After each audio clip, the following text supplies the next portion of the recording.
La situación del hantavirus Andes es actualidad y está preocupando a mucha población española. Hoy queremos poner un poquito de luz sobre este virus. ¿Qué es el virus Andes? ¿A qué familia pertenece este virus? ¿Hay riesgo de vivir una pandemia? ¿Qué mortalidad tiene? No queremos alarmar a nadie, pero tampoco trivializar o analizar sobre una situación que lógicamente preocupa, sobre todo porque la variante de la que estamos hablando se puede transmitir también a través del contacto entre personas. Y para hablar de esta cuestión, como les digo, sin banalizar, pero sí para conocer datos, para conocer qué es exactamente el virus Andes, qué es un hantavirus, cómo se transmite, si debemos estar o no preocupados, cuáles son los periodos de incubación, si están funcionando o no los protocolos de cuarentena. Para conocer todos los datos, queremos hablar con una de las voces autorizadas de este país que conoce muy bien cómo funcionan los virus y que conoce, por lo tanto, muy bien el hantavirus. También queremos conocer si hemos convivido en más ocasiones a lo largo de la historia en Europa y en España con este virus. ¿Cuántas variantes hay?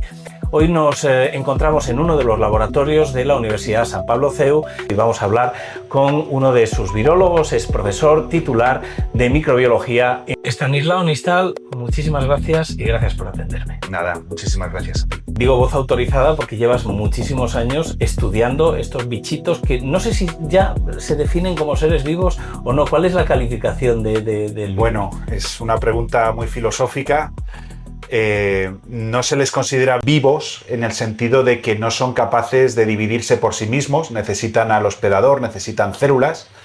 No se les considera vivos porque no metabolizan, no pueden producir moléculas que les sirvan para crecer, por ejemplo, pero son vivos en el sentido de que nos hacen algo vivo, que es la enfermedad, son capaces de generar una progenie. Y lo que es la definición muchas veces de lo que es vivo es la replicación del material genético. Los virus son capaces de colonizar otras células y copiar su propio material genético. Así que están ahí, como dicen los gallegos, pues no está vivo, pero tampoco está muerto del todo. Si a esto unimos, en los bloques de actualidad nacional estamos escuchando constantemente la palabra hantavirus. Si lo asociamos con una pandemia que hemos vivido hace poquitos años, relativamente poco tiempo, del coronavirus, con los 3 fallecidos que hay y los 9 contagios que al final han resultado positivos en este buque, se entiende, digamos, la preocupación, ¿no? Sí, normalmente. Y también muchas veces cuando hacen esa pregunta, pues, o me han hecho esa pregunta, la definición de pandemia marca un poco lo que para nosotros es una pandemia y no es lo que a lo mejor la gente tiene en mente lo que es una pandemia. Yo cuando hablo de una pandemia hablo de un agente infeccioso que es capaz de extenderse no localmente sino internacionalmente, frente al cual no hay una cura definida y frente al cual no hay una inmunidad en la población tampoco muy grande, ¿no?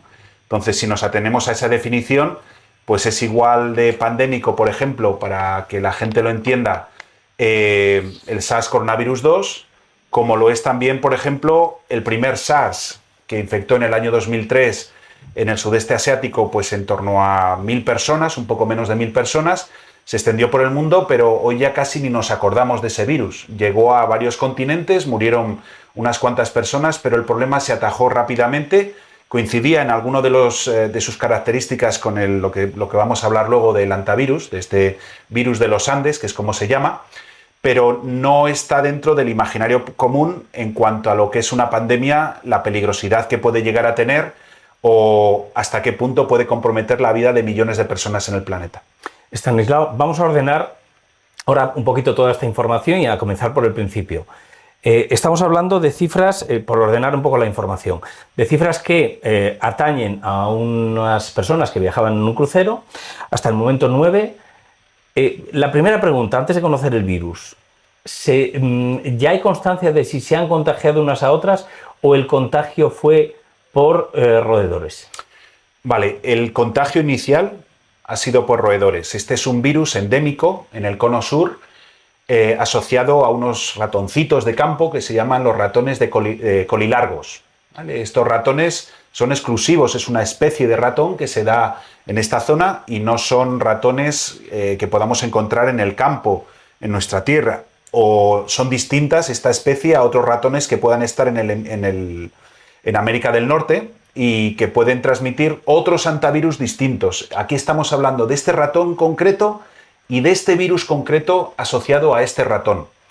En cuanto a el origen, está ahí, se sabe que pues, en torno al 5% de los animales de estos ratoncitos, del ratón colilargo, pueden ser portadores del virus, y se sabe que ese virus puede saltar a personas. No es un virus endémico en personas, no hay poblaciones humanas que tengan hantavirus de forma continua, y salta igual que otros hantavirus, a raíz de respirar, de estar en contacto con partículas que contengan restos de heces o de saliva o de orina de estos animales.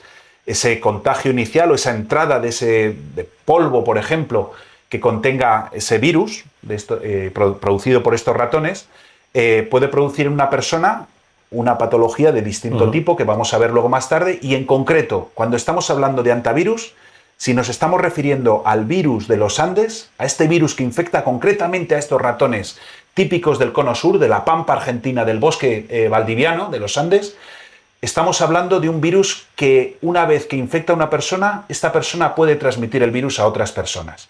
Eso es lo que diferencia de otros hantavirus conocidos, este concreto, el virus de los Andes. Claro, esa es la siguiente pregunta. ¿Por qué un virus que se contagia tan poco o del que se tiene poca constancia genera tanta preocupación internacional? Y digamos que esa es la clave. Sí se puede transmitir con un contacto, lo hemos escuchado estos días, yo no sé si esto es cierto o no, por un contacto estrecho y directo de una persona con otra, quiero decir, que tengan una vinculación especial y que sea muy estrecho y durante mucho tiempo sí se puede contagiar, de ahí la preocupación. Sí, hay dos cosas. Una es esta capacidad de transmitirse. El que estemos mucho o poco tiempo va a depender de algunos factores que comentaremos más adelante, pero la clave, además de eso, es que este virus tiene una alta patogenicidad. En virología hay una clasificación de los virus en base a su peligrosidad, y para que nos hagamos una idea, este virus estaría un poco en el cajón de virus como el virus del ébola, el virus del Crimean Congo. Son virus que tienen una alta tasa de mortalidad cuando nos infectamos, y que por esa alta tasa de mortalidad hay que trabajar con ellos en condiciones de mucha seguridad y también ser conscientes del riesgo de cómo se transmite para poner las medidas de protección para que no nos infectemos. Y en este campo entra otra diferencia. Una cosa es que el virus sea grave, como en este caso, para la salud de una persona, y otra cosa es que sea grave para la población en general por esa capacidad de contagio. Estamos hablando de precisamente esta cuestión. Es grave para las personas, pero quizá no sea tan grave como virus con gran capacidad de contagio a la población en general, ¿no? Sí, una característica de este virus es que para entrar en nuestro cuerpo, hemos hablado antes que podemos inhalar partículas contaminadas con este virus. Cuando este virus entra en nuestro cuerpo, en comparación, por ejemplo, con otros virus de transmisión respiratoria, como los virus influenza, los de la gripe, o como, por ejemplo, el SARS-CoV-2, en ese caso, en el caso de la gripe o del COVID, el virus se replica en las células del tracto respiratorio. En el caso del virus de los Andes, o de los hantavirus en general, son virus que se replican en el endotelio vascular, en las células que forman el vaso sanguíneo, y tiene ahí los receptores, es donde crece el virus. En el caso de del virus de los Andes, es un virus que puede diseminarse por la sangre, puede llegar a distintos órganos, y cuando tenemos una cantidad muy alta de virus, se asocia con esa aparición de síntomas y con que el virus pueda llegar incluso a estar presente en la saliva. Esa saliva es la que va a transmitir el virus a otras personas, y solo se producen cantidades detectables y altas de virus a medida que desarrollamos esos síntomas iniciales, y la capacidad de producir mucho virus es lo que va a determinar que una persona sea más infectiva o menos infectiva, pero siempre asociado a la idea de la enfermedad, de que el paciente ya tiene unos síntomas claros y de que esos síntomas se pueden agravar e incrementar la cantidad de virus y la posibilidad de infectarnos. ¿Pero qué mensaje podemos lanzar? Bueno, pues para mí este virus es un virus peligroso, pero es un virus que no lo tiene muy fácil para transmitirse entre personas. En ese sentido, pues no alarmar en que va a ser el próximo COVID, pero tampoco decir que es un virus inerte, un virus que va a causar muy poca enfermedad. Yo, para poder trabajar con este virus, no podría trabajar aquí en el laboratorio, tendría que ir a un laboratorio especializado de contención. Y en esa medida, pues es un virus que requiere esa sensación de prudencia, ¿no? Hay historia con este virus, hay una historia detrás del virus. ¿Por qué se llama así? ¿Por qué se llama virus Andes? ¿Por qué se llama antavirus? Bueno, la historia eh, data del siglo pasado. Cuando hablamos de antivirus, estamos hablando pues, de un género, ¿vale? De virus. Cuando hablamos, por ejemplo, de Homo sapiens, el género Homo, pues es lo que tenemos en común con los neandertales, ¿no? En el caso de los antivirus, pues es un género de virus y hay muchas especies de antivirus. Pertenecen a una familia todavía superior que se llaman los buniavirus, ¿vale? Todos estos son virus que se descubrieron durante la segunda mitad del siglo XX. En el caso concreto de los antivirus, se descubrieron gracias a un síndrome con características infecciosas que apareció en la época de la Guerra de Corea, cuando Estados Unidos y pues, las potencias comunistas, ¿no?, estaban ahí enfrascándose en la Guerra de Corea. Pues hubo miles de soldados que se infectaran o que tenían unos síntomas compatibles con una enfermedad infecciosa que se llamó el síndrome de Corea. En esa época no se logró aislar el virus o lo que fuera que causaba eso, hasta unos años después un investigador coreano que fue capaz de aislar animales, ratones de campo, de una zona del río Hantan, ¿vale?, que está entre Corea del Norte y Corea del Sur. Viene del norte y desemboca en el sur.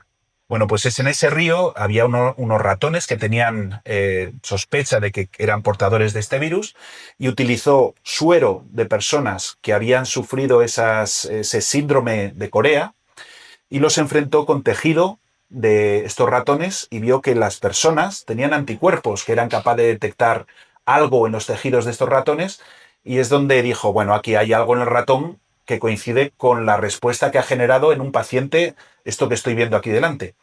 Y a partir de ahí empezó a estudiar distintos cultivos celulares y fue capaz unos años después de aislar el virus. Aquel virus es uno de los casi 30 especies de antivirus que existen. Hoy en día conocemos que los antivirus se dividen en dos grandes grupos, lo que se denominan los antivirus del viejo mundo y los antivirus del nuevo mundo. Los antivirus del viejo mundo son antivirus que circulan en roedores en Eurasia. Hay una serie de ellos que están en el sudeste asiático, como por ejemplo el virus de Seúl, y otros que son más típicos de ratones o de roedores europeos, como por ejemplo el virus de Pumala, o un virus que circula en la zona de Serbia, de Eslovenia, se llama el virus de Belgrado.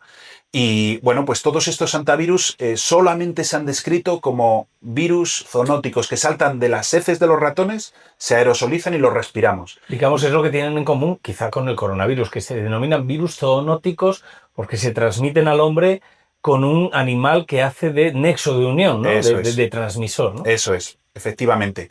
Todos los antivirus son zoonóticos, todos los que se conocen. Tenemos, en este caso, los antivirus del viejo mundo causan una sintomatología y un riesgo de muerte, pero no transmiten respiratoriamente de una persona a otra, no se transmiten a través del aire.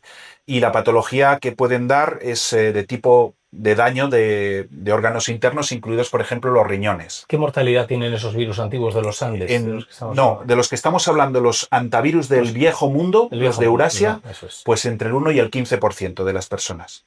Y luego tenemos las antivirus del nuevo mundo. Entre ellos están, por ejemplo, Este del que estamos hablando, ¿no? Hay unos que se descubrieron en América del Norte. Hay un virus muy curioso que se llama el virus sin nombre, como la leyenda de la ciudad sin nombre.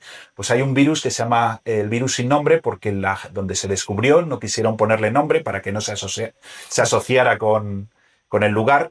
Y es un virus que en este caso está en los ratones de Norteamérica, de Estados Unidos, unos ratones que se llaman ratones ciervo. Y tenemos también antivirus del sur de América, ¿no? Y en concreto de la zona de Argentina y Chile, de la Patagonia, donde hay una especie de ratón, que es el ratón colilargo, que hemos dicho anteriormente, que son reservorio del virus de los Andes, específicamente, no de otros antivirus. Ahí, en ese caso, además de producirse la zoonosis a través del polvo, se ha descubierto que este virus en el año 93 empezó a propagarse entre personas, se pensó que había transmisión persona a persona, no se demostró del todo. En el 2018 hubo otro brote, ese ya sí se caracterizó muy bien, y ahí es donde se vio que podía el virus pasarse entre personas. La preocupación y el alarmismo se genera porque la mortalidad de este virus del que estamos hablando ahora es más elevada que los del viejo mundo, ¿no? Efectivamente, cuando estamos hablando de estos virus, tanto en el norte como en Sudamérica, en el caso, por ejemplo, del virus de los Andes, estamos hablando de un 38% de mortalidad. Hay algunas cepas que incluso llegan al 50%, hay otras que tienen menos capacidad, en torno al 10%, algunos de los virus que se han descubierto en América. Para hacer una comparativa con un virus similar, con otro virus que nos afectó en tiempos de pandemia, con el coronavirus, ¿qué porcentaje de mortalidad al final se determinó que podía tener el coronavirus por enfermedades? ¿O cuál fue esa consideración? Por hacer una comparativa con el antivirus del que estamos hablando. Bueno, no por alarmar, ¿eh? Si hablamos de una situación antes de que existiera inmunidad en la comunidad, bien por infección, bien por vacunación, estamos hablando de en torno al 1%. El 1% coronavirus, sí. El SARS-CoV-2. Sí. Estamos hablando de 38% de mortalidad. Sí. Vuelvo a repetir, está justificada esa preocupación. Sí, sí, efectivamente, tal como hemos dicho, es preocupante en el sentido que no es un virus que tenga una buena prensa y que es peligroso. Hay que trabajar con él en unas situaciones pues específicas. ¿Se ha dado ya con el origen de esta infección? No, y es difícil. Es difícil porque este virus, antes de que manifieste los síntomas, puede tener periodos de incubación muy largos. Pueden llegar de una semana, por ejemplo, hasta más de 7 semanas, que se han descrito en algunos casos. Lo normal es entre 2 y 4. Vete tú a rastrear dónde está una persona que pueda haber estado en contacto con, que además ha estado avistando aves, que ha ido específicamente a zonas donde hay animales silvestres, donde pueden estar estos ratones, y hay aves que mueven las alas y que levantan el polvo. Es muy difícil saber dónde puede estar. Lo que sí que se puede saber es que el domingo, curiosamente, el pasado domingo, se publicaron las primeras secuencias del virus completo. Uh-huh. Y se observó que a medida que, el lunes, durante estos días siguientes, han aparecido o se han publicado secuencias no solamente de una persona, sino de varias personas ya que se han infectado, y se ve que tienen, básicamente es el mismo genoma, y es el virus de los Andes, no ha habido ninguna recombinación, es el mismo virus que se describió en el 2018, en ese brote que hubo que comenté anteriormente, es ese virus y no hay mucha diferencia, prácticamente no hay ninguna diferencia entre personas. Eso lo que hace pensar es que no hay más de un brote, que esas personas, si se han infectado al mismo tiempo. Y se sospecha, ya que no todas venían del mismo sitio, que eso es lo que pudo lo que pudo tener un origen de una transmisión inicial única de persona a persona. Por otro lado, también tranquiliza el saber que no hay más cepa, es decir, que ese virus no ha mutado, que se puede sacar esa conclusión, ¿no? A ver, hay dos cosas que se puede sacar a partir del genoma. La primera es saber que estos virus tienen un genoma chulísimo. Con perdón. Por decirlo así, sí. Son virus que tienen el genoma partido, ¿no? Si le hiciéramos un símil con nuestro cuerpo, nosotros tenemos cromosomas. Uh-huh. Pues los virus, en este caso, en el caso de los hantavirus o de los bunyavirus en general, tienen 3 secuencias, ¿vale? Su genoma está partido en 3 y esos 3 segmentos, el virus de la gripe, en vez de estar partido en 3, está partido en 8, para que la gente se haga una idea, los virus influenza. Bueno, pues el hecho de que esté partido, el genoma, es una fuente que utilizan los virus para recombinar, para ser capaces de, si 2 virus infectan al mismo tiempo una célula, que se recombine su material génico y que surja de esa célula infectada por 2 virus, un virus nuevo que tenga partes de uno y partes de otro. Uh-huh. Si ocurriese eso, la ganancia, el virus que sale de ahí, es distinto que los 2 parentales. Y eso es lo que puede dar lugar, en la mayor parte de los casos, a virus improductivos, pero en algunos casos, como por ejemplo en el caso de la gripe aviar o en el caso de la pandemia de gripe del año 2009, a virus con habilidades especiales. Eso no ha pasado aquí. Estamos hablando de virus conocidos. Para nuestra tranquilidad, gracias a ese genoma chulo que tiene el antivirus, ¿no? Estanislao, ¿se habían dado ya casos de antivirus en España o en Europa con los Sí. que hayamos convivido ya? Digo también no por quitarle peso a la situación que estamos viviendo ahora, sino por conocer también la historia y de alguna manera quizá, ¿no? Es decir, pues si lo hemos superado en el pasado con menos recursos, ahora que tenemos más recursos de seguimiento, igual es verdad que nos movemos más, pero quizás sea tranquilizador, ¿no? Sí, como decía antes, los virus del viejo mundo se conocen desde hace tiempo y se conoce concretamente casos de virus de antivirus en Europa, incluso en España. Las infecciones de los antivirus que hay en España no han producido infecciones relevantes. No hay ninguna muerte en España declarada asociada a infección por antivirus. Y en ese sentido, el concepto antivirus no nos tiene que hacer pensar en un virus que se transmita fácilmente. Como he dicho, dentro de los antivirus, el más especial, sin duda, es el virus de los Andes. Pero también en ese sentido, vamos, pues no sé si esto puede transmitir tranquilidad, es un virus endémico. Se han producido más de 200 casos en los 2 últimos años entre Chile y Argentina. Y ha habido muertos, no salen aquí en las noticias. Ya. ¿Vale? Pero es un virus que aparece continuamente. Los ratones que lo portan son endémicos en una zona y se producen casos continuamente. Se me ocurre aquí otra pregunta antes de hablar de esos casos. ¿El ratón es un mero transmisor y por lo tanto el virus no le afecta? Porque aquí aportaría ese conocimiento. Si el ratón enferma, ¿podemos detectar la población de ratones enfermos o simplemente es portador del virus? Es muy buena pregunta. Y la respuesta es que los ratones que se han detectado portadores del virus son asintomáticos. Pero eso no quiere decir que el virus no cause síntoma en algunos ratones. Simplemente tú has cazado los ratones que han sobrevivido al virus. ¿Hay algún virus que mate a este ratón y que por eso tú no lo puedas cazar? Pues no lo sabemos todavía, se está estudiando, pero podría ser. Lo que sí que se sabe es que en muchos ratones de campo el virus puede vivir perfectamente en el ratón y este ratón no tiene síntomas. Si el virus Andes mata a su portador, que es el ratón, no habría zoonosis. Si fuera demasiado virulento, no tendría capacidad de transmisión. Con lo cual, eso de alguna manera hace que el virus se transmita, ¿no? Sí, en el caso del ratón, de este ratón colilargo, el virus ha adquirido esa capacidad. Para el virus es bueno que el animal no muera, o por lo menos estos en los que se detecta el virus no mate al animal. El virus va a seguir propagando su material génico. Hay un virus muy interesante que se llama, un libro que se llama El gen egoísta, ¿no? Y plantea un poco filosóficamente, desde el punto de vista evolutivo, hasta cuánto somos especies y no somos especies de nuestro propio genoma. Yeah. En este caso, el virus tiende a propagar su material génico, a reproducirse y a sobrevivir.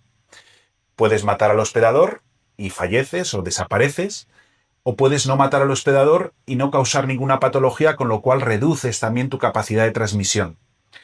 En el caso, por ejemplo, del antivirus en los humanos, los antivirus lo tienen muy difícil de establecerse en personas porque tenemos la enfermedad y morimos. O con el ébola, por ejemplo.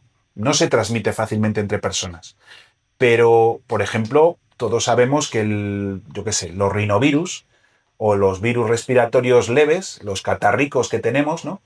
Son virus que nos producen una enfermedad leve y son fantásticos desde el punto de vista evolutivo en sobrevivir, en seguir transmitiéndose. No necesitas matar al hospedador.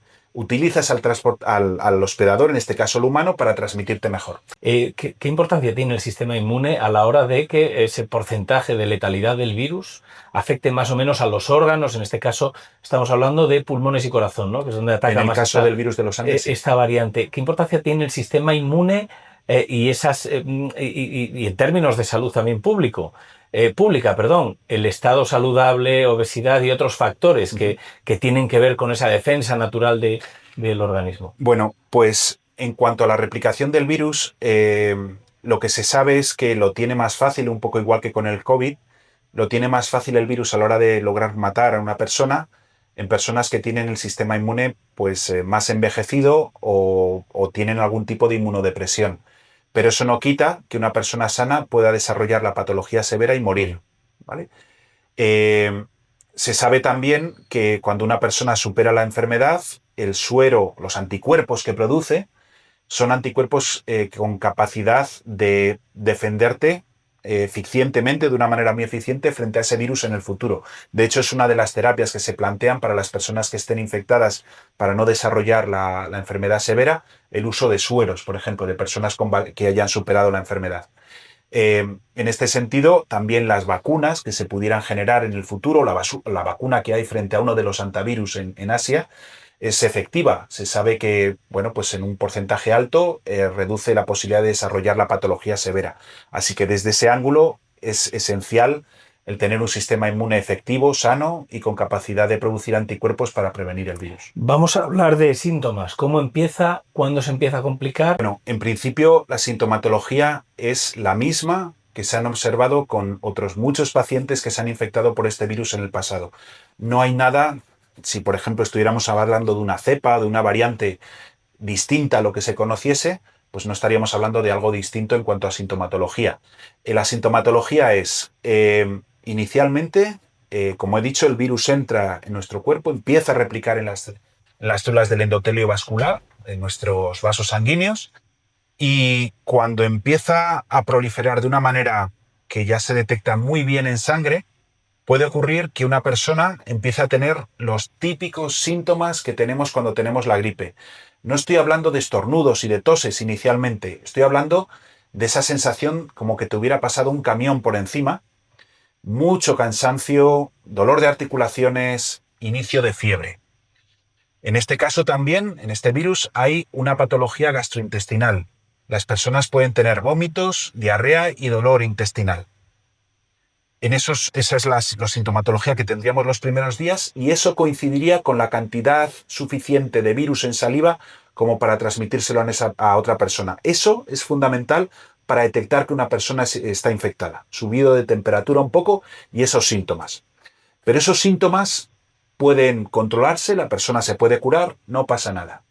Es decir, en ese punto la diferencia es que algunos pacientes pueden comenzar a mejorar después de esa sintomatología, su sistema inmune acaba con el virus, y otros a partir de ahí empiezan a evolucionar hacia un cuadro más preocupante, ¿no? Eso es.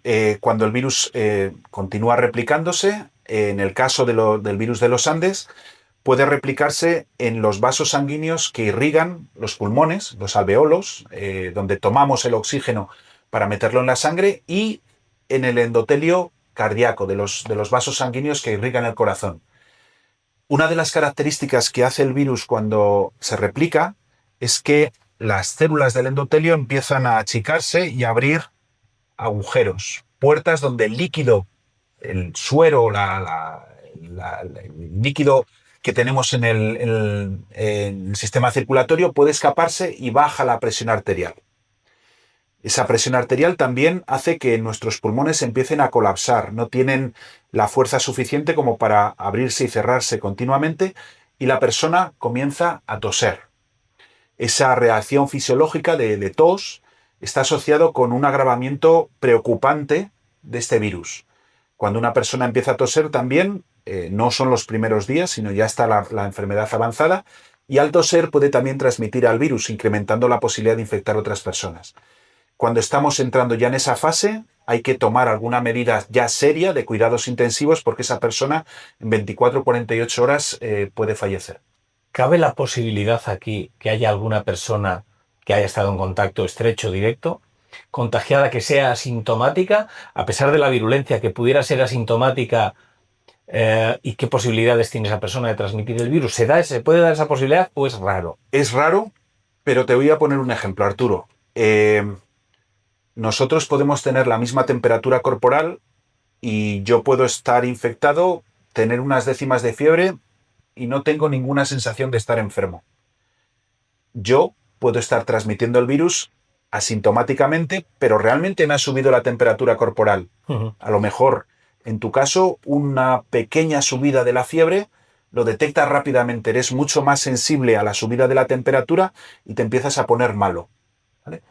En esa sintomatología los dos tenemos fiebre. En tu caso tú la sientes, yo no la siento. En esa sensación es donde está la clave de por qué tomar la temperatura, por ejemplo, a las personas todos los días, y ver cuál es la temperatura basal y si se incrementa un poquito, como un indicio de que la persona puede estar empezando a tener síntomas. ¿Existe algún tratamiento hoy día que pueda aliviar los síntomas o incluso hacer que una persona infectada mejore? ¿O de momento no hay vacuna y no hay ningún tratamiento específico para personas infectadas con el virus Andes? Vale, el virus Andes no tiene vacuna, ¿vale? Bueno, no tiene vacuna aprobada. Hay laboratorios que llevan trabajando en la vacuna durante un tiempo, en Argentina, aquí en Europa también, y hay interés de algunas compañías también en desarrollar la vacuna, sobre todo con lo ocurrido estas semanas previas, pero no hay vacuna, ¿vale? ¿Qué es lo que hay?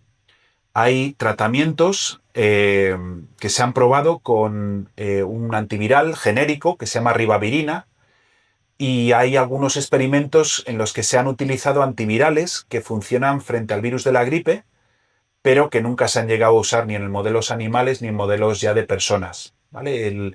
Hay algunos antivirales, pero como digo, parece que no son lo óptimo todavía. Quizá, permítame la broma, quizá los del ejército, que valían para todo, ¿no? Los antivirales del ejército puedan conseguir, Sí. ¿no? Bueno, a uno de los que pone el ejército podría valer para Bien, esto, sí. Lo que sí que se ha probado, lo comenté al principio, son sueros de personas convalecientes, ¿vale? Y esto sí que se ha visto que es eficaz en prevenir el desarrollo último de la enfermedad que acaba con la vida de una persona que he comentado anteriormente. Pero para esto, pues eso, hay que tener personas convalecientes que te han donado el suero y probarlo con... O sea, suero, en ese suero estarán las inmunoglobulinas que puedan luchar, digamos, contra o de alguna manera aplacar a una persona que esté muy grave la virulencia que pueda tener esa Sí, persona. el virus tiene una proteína en la superficie, es un dímero que se llama GNGC, ¿vale? Y lo que tenemos son anticuerpos. Las personas que sobreviven tienen anticuerpos que se unen a esta proteína y actúan como si fuera un corcho o algo que impide que esta proteína se pueda unir a nuevas células y replicarse. ¿Por qué es tan importante diagnosticar pronto si no hay un antiviral de momento que esté funcionando en condiciones? ¿Cuál es el beneficio de ese diagnóstico temprano en las personas que ahora mismo están en cuarentena? Bueno, hay dos beneficios. El primero es el mínimo indicio de los síntomas. Puede permitir, si por ejemplo hay personas convivientes que ahora mismo sean asintomáticas y son negativas, esas personas en principio no están produciendo virus, no se lo van a transmitir entre sí. Si tuviésemos alguna persona infectada, la sacarías de la ecuación y reducirías la posibilidad de que otras personas se te infectasen. Aquí hay otra pregunta que se me ocurre, es decir, una persona da negativo, una persona que ha viajado en este crucero da negativo en virus Andes, ¿no? En esas pruebas, esas PCR que conocemos muy bien, ¿no? A raíz del coronavirus. Da negativo. ¿Por qué es tan importante la cuarentena y por qué se repiten las pruebas? Porque puede que dé negativo porque aún no presenta síntomas o aún no se detecta. ¿Y por qué es tan importante realizar de nuevo una segunda prueba ante un negativo? Bueno, pues precisamente porque el periodo de incubación en el cual el virus puede estar en nuestro cuerpo pero todavía no tenga cantidad suficiente de material génico para ser detectado por PCR, requiera, pues como empezamos a hablar, entre una semana o 2, 4 lo más normal, o incluso 6, Días, 8 ¿no? semanas. Semanas.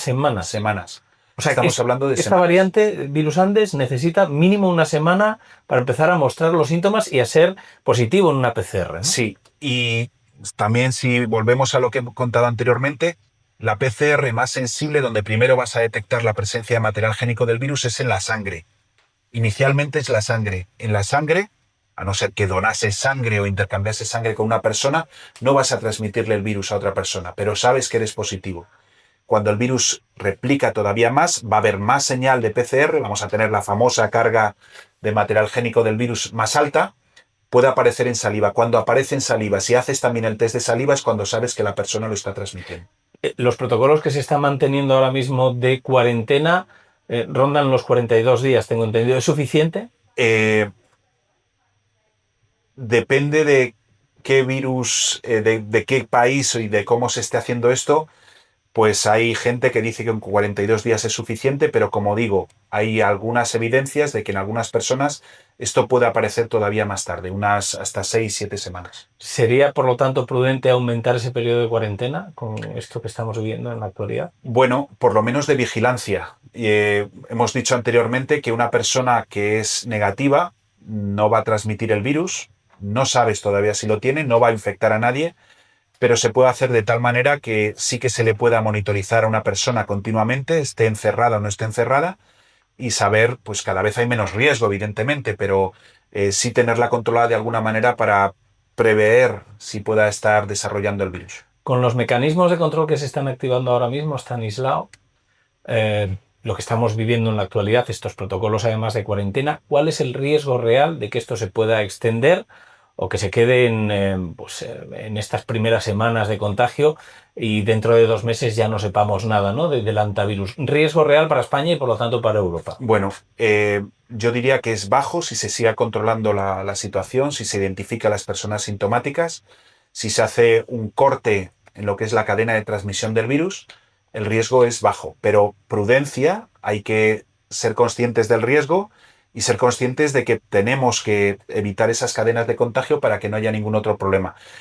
Una de las cosas también que se han escuchado estos días es que a medida que vaya el virus pasando entre personas va a reducirse el riesgo, ¿no? Como que la cadena de transmisión de alguna manera hace que cada vez el virus se transmita más difícilmente. Bueno, esto, aunque es verdad y es lo que se ha observado, también es verdad que se ha observado que el virus no replica igual en todas las personas, no todas las personas transmiten igual cantidad de virus.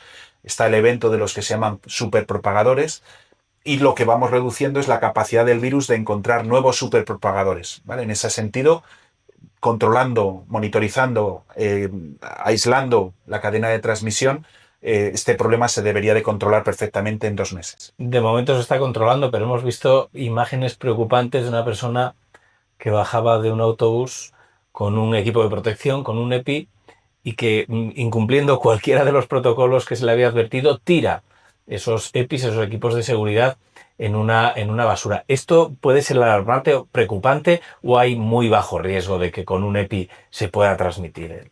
Hay muy bajo riesgo. O sea, tenemos que tener en cuenta, no sé, la situación no lo he visto, pero si es una persona que no está infectada, en principio solo ha estado en contacto con personas asintomáticas que encima llevan una mascarilla, que encima respetan una distancia, que encima estás hablando de un puerto donde corre un montón de viento, la posibilidad de que el virus haya saltado a través de todas esas barreras a la persona que haya hecho eso, pues es muy, muy baja.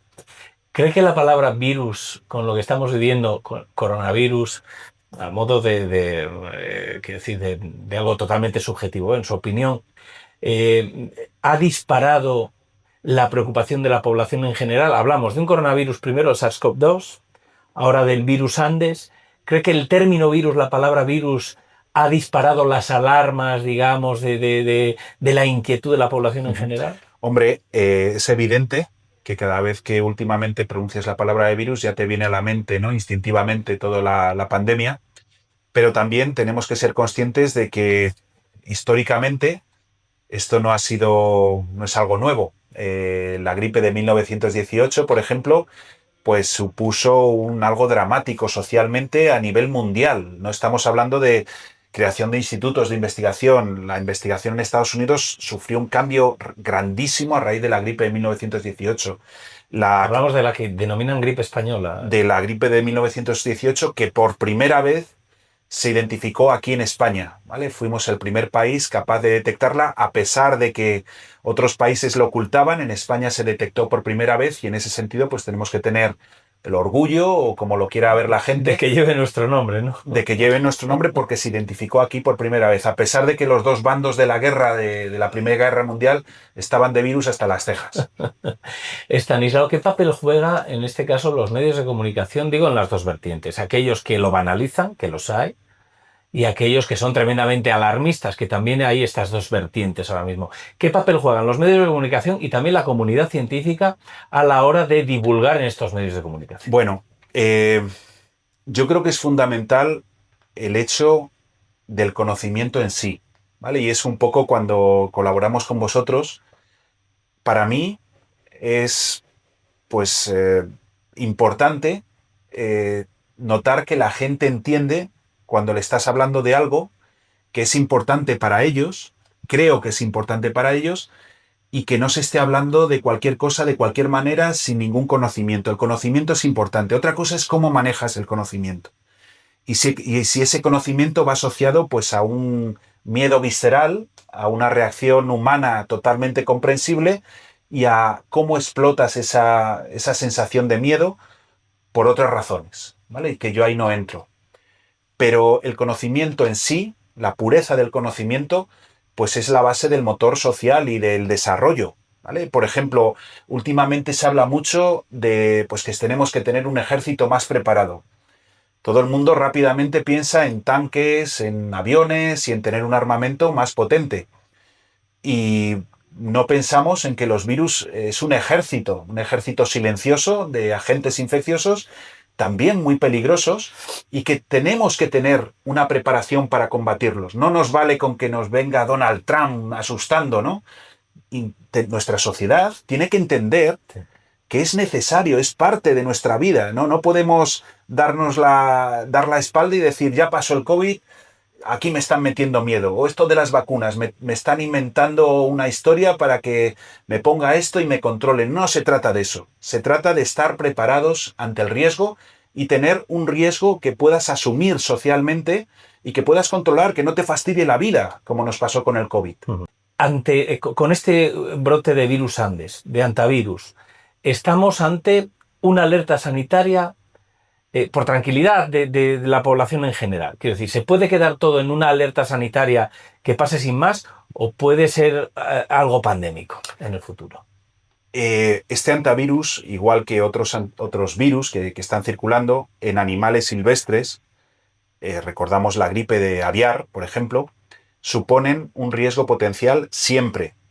Igual que supone un riesgo potencial estar trabajando con químicos peligrosos o con energía nuclear, ¿vale? Pero a pesar de eso, tenemos que saber cómo manejar ese riesgo y cómo tener las medidas de contención o cómo afrontar una infección de este tipo.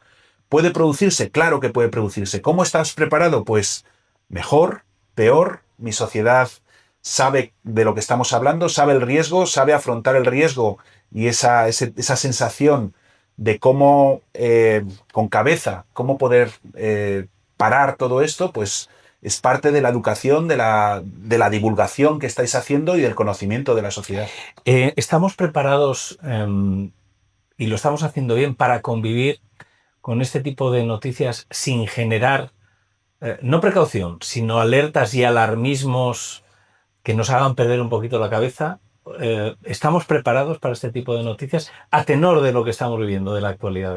A ver, yo lo que trato, hablando en estos momentos de lo que estamos hablando, es que eso pues no ocurra, ¿vale? Que sepamos de lo que estamos hablando y, como he dicho anteriormente, pues el miedo es libre y la sensación de fragilidad también lo es, pero si conocemos de lo que estamos hablando, pues esa sensación la podemos lidiar, podemos afrontarla con un problema de una manera mucho más eficiente, ¿no? Vamos conduciendo y llevamos el cinturón de seguridad o vamos sin cinturón de seguridad. Corres un riesgo, pero de todas las maneras, pero el cinturón te asegura que vayas a tener menos riesgo. Pues el conocimiento es una manera de reducir el riesgo.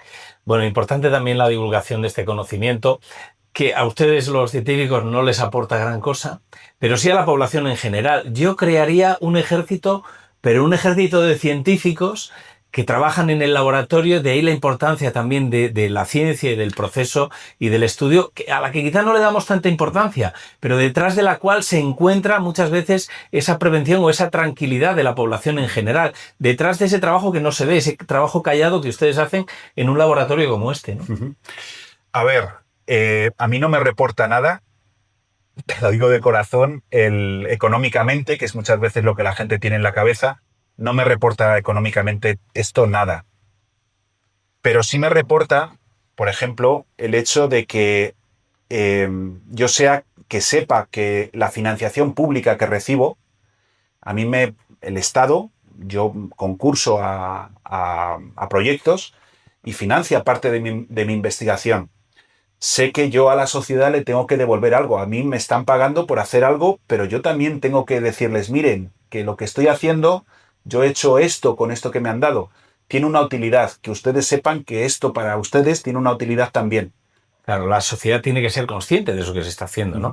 Porque me decía un colega suyo de la UPenn, César de la Fuente, que él se considera un fracasado, porque el 98% de los experimentos que hacen son un fracaso y acierta solo con el 2%, el 1%, pero claro, ese 1% puede cambiar el curso de la humanidad, ¿no? Eso es lo que hacen ustedes cada día en el laboratorio, sin caer en la desgana o en el hastío o el hartazgo, ¿no? Que eso es lo difícil. Por eso es necesaria esa labor de investigación, pero también la de divulgación para que la gente conozca qué es lo que hay detrás.